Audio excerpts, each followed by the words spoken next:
My name's Dina Charter, and I own a counseling practice with a co-founder, Julie. And our business is called EMDR Transformations Counseling. And we see a general population, but our specialty is first responders. Why? Why is your specialty first responders? I can answer that personally it's a passion to be able to give back and to actually have a population that it really affects me and I can make an effect in their life. And first responders was something that was near and dear to me. And when we created our practice, it was also very near and dear to Julie, and that became part of our mission. Do you come from a first responder background, or how did it become part of your heart? Interesting, not at all. Wow. I don't have anyone in my family who is a first responder. My dad served in the Air Force, but prior to me being born. I'm sorry, not Air Force, the Navy. Don't mix those up. I know. Oh, it just rolled off my tongue wrong. But that was way before I was born, and he didn't even consider himself a veteran at all. And I got into doing trauma work probably about 10 years ago. And one of the philosophies, I think, of the place I worked was to give back and to help. And she was passionate as our world was coming into wellness with first responders. And part of the practice for her was to help us see first responders. And it became the population I really, really enjoyed working with that perpetuated me to want to give back to that population. And well, I'm glad you do, because I see that side. So there's a handful of great groups here in the Metro Phoenix area, and your group's one of them. And y'all do great work with first responders. Not every clinic does, and not every clinic specializes in trauma therapy for first responders. So, so I appreciate everything that you and Julie do with your team. That's really, really cool. What are some of the stressors of the job that create lasting impact if not addressed? God, if we don't address their mental health, can be devastating on them. If we don't address the hours they work, the lack of sleep that they get sometimes, what's happening in their brain, I use the analogy sometimes of just that alarm going off. Just starting there, what it does to you physically, emotionally. The relationship issues, being away from their family, struggling sometimes with guilt or different emotions. Learning not to feel, because just biologically we shut down when you're in that fight or flight, and then not being involved in what you see. And I love what you're saying that too, about learning not to feel. And that's kind of my story. I learned really well not to feel. And it was very good professionally, and it almost destroyed me personally, because you have to have feeling, you have to have emotion at home for a relationship to strive. And that was a big thing for me to figure out and to realize. So it sounds like you're seeing that, you're hearing that from other first responders. Are you seeing, let's talk a little bit about relationships with first responders. What do those relationships look like? Are they lasting? Are they ending in divorce? Are they struggling? Are they happy? What do these first responder relationships look like? So let's talk a little bit about those relationships with your first responders. What are you seeing? Are they sharing with you the struggles of the relationship? Are they succeeding? Are they failing? What are their hurts? How do we fix those relationships with the first responders? I think relationship really is really important. Like, everybody wants to be in that relationship, and some I think are doing really well. They've figured it out, or they learned how to ask for help, or they've studied something outside of, what do we need to do, right? Or looked at resources. Some are really struggling. They don't know how to connect. I see a huge population where there's so much anxiety, and then they get home, and at work they can control everything within their control. At home, everything's out of control, and they don't know how to switch that hat. Totally different worlds. Yeah. Totally different worlds. Yeah. And it's so, like, our brain is changing so slowly Yeah. that we don't recognize, like, this is happening. So let me ask you, as a professional, how do we blend those two worlds? Education. Yeah. I'm empathy, compassion, and education. Okay. I think, like, our world is coming online, I really believe, on let's give people resources, let's help people.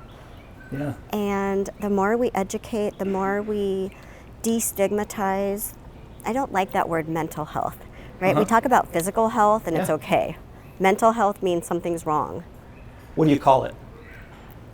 I don't know. It's been on my mind a lot lately, actually. You know, it's interesting because I feel the same way, and I tend to gravitate towards wellness. Yeah. Just wellness. Yeah. Mental wellness. There we go. And sometimes I don't even put mental in it. Sometimes I just say wellness. Let's talk about the wellness of our first responders, the wellness of our relationships, our marriages, our parenting skills. Yeah. And it's all impacted. But oftentimes we hear wellness, we think physical. And that's the thing, right? We say that, and I agree. We think of, oh my gosh, everything except mental. Yeah, yeah.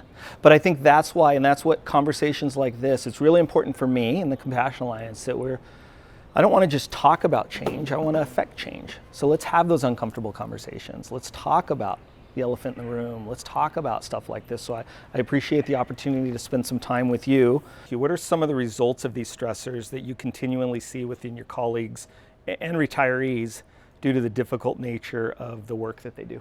From a therapist standpoint of what do I see is the physical destruction it can cause just on their bodies. Okay. What does that physical destruction look like? I've got some clients who are battling cancer, Okay. digestive disorders, headaches, just the stress alone, physically being fatigued.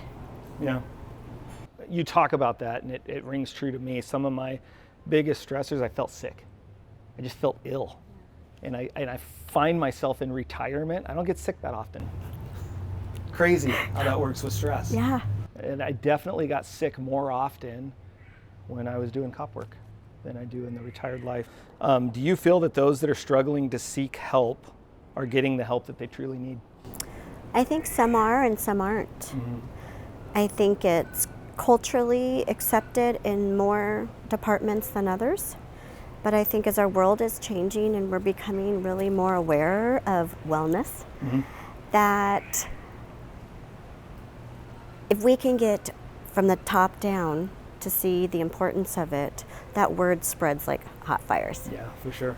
And if it's working for me, I can refer it to people in my network, right? The people who are with me at the station at that time or on the calls with me. Like, I went and did this thing and it worked. Yeah. And then it just bleeds out that way. I like when you talk about the top down. So I believe quicker change takes place when it starts from a wellness perspective from the top down. 100%. From the leadership of your agency, of your fire department, your police department. If you have a leadership in command that is validating wellness, I think change happens quicker. 100%. Yeah. It's a mindset, it's a belief. Yeah, for sure. What are the barriers to accepting or receiving the assistance that is needed to address the mental health? I think the biggest barrier in our society is the stigma of mental health. And if I get help, is it going to cost me my job? Is somebody going to find out? Does it mean I'm weak? Do you see that stigma with your clients? Do they talk about that? Is that fact or fiction? Both. Okay. Both. I'm a big beliefs person, so I believe if you think you are your job, it means something's wrong with you if you can't do it 100%, or if it's hard. And then I see a different population too who believe, like, I'm not my job, this is just what I do, and it's taking these tolls on me. Like identity. Yeah. Yeah, I think where men and women get into trouble is when their identity is their job and there's no separation. Yes. And they only Yeah. have cop friends and they only talk about cop topics or firefighters. I can definitely see what you're saying. I saw it in my professional world. Guys got in trouble when that's all they knew. And there was no safe place of non-work. Yeah. They don't want to be judged. Nobody wants to be judged, right? Or think something's wrong with them, or even risk that they could lose a job, or they'd be seen as weak, or maybe they don't even know that the resources are there. Yeah, yeah. How does somebody that wants help, how do they start that process? What does that look like? First off, I say go to your HR, or if there's a wellness program. I think in Arizona, so many of our departments have a wellness department now. Or there's flyers at every station that have an EAP or a wellness coordinator. And starting there and finding out, like, what benefits do you have? What resources do you have? What information's available? Sometimes it's just information. What do you recommend for those that don't trust that system? They're not going to go to EAP. They're not going to talk to somebody at their agency. What are your recommendations for those folks that are struggling on the sidelines in the background? And I can only say my own personal experience and working with you, right? There's so many nonprofits out there, and Compassion Alliance being one, that there is people supporting people's privacy, and give it a try. Yeah. I think some of it starts with, I have this belief that it's not safe, or I don't know what to expect. And there's people out there to come along everyone's side and say, hey, let me just give you an opportunity and see for yourself. Yeah, for sure. My recommendation is just find that safe place, whatever that looks like. Yeah. If it's your agency, lean into it. If it's your spouse, if it's your social circle, Fair. If it's a girlfriend, wife, I don't care what it is. Find that safe place in your life and start inquiring right there. Yeah. And see where it goes. And I like what you said, just what do you got to lose? Like, you potentially have nothing to lose and everything to gain. Right. And that's part of my story. I'm like one of those dinosaurs. Like, I didn't trust anybody.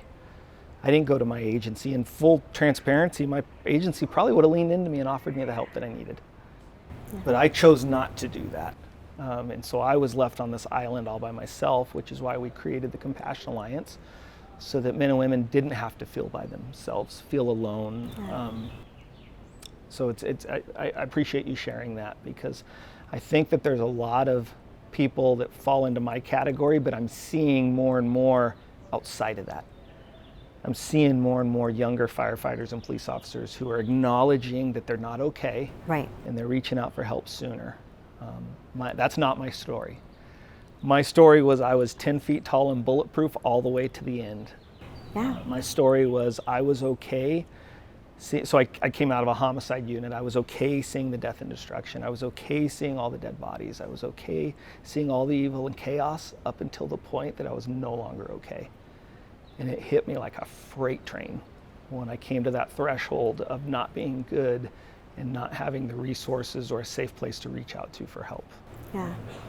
So I thank you for what you guys are doing, and the way that you guys love on first responders and validate them and know that you create a safe place for them, because I see it.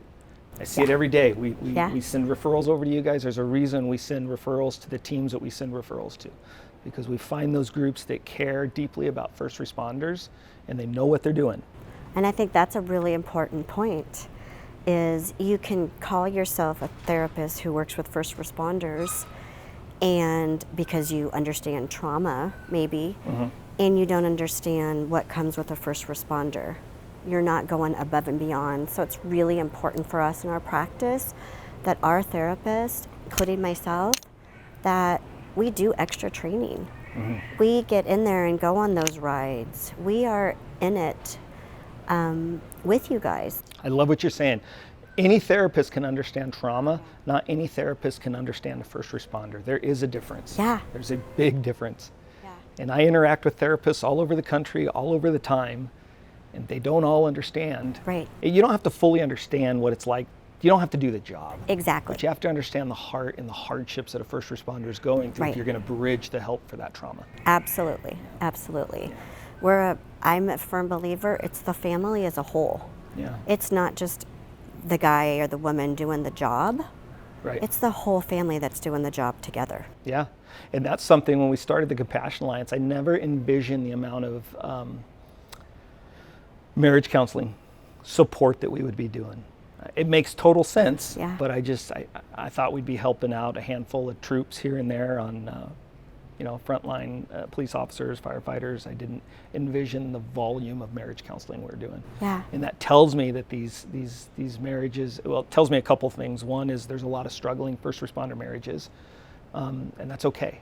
Right. That's they're not abnormal having a struggling marriage, and that there are resources out there. Right. And there are people like you guys in EMDR Transformations who care deeply about those relationships winning. There are nonprofits like the Compassion Alliance who care deeply about these marriages winning and not falling to the wayside. Absolutely. Yeah. We're all in this together.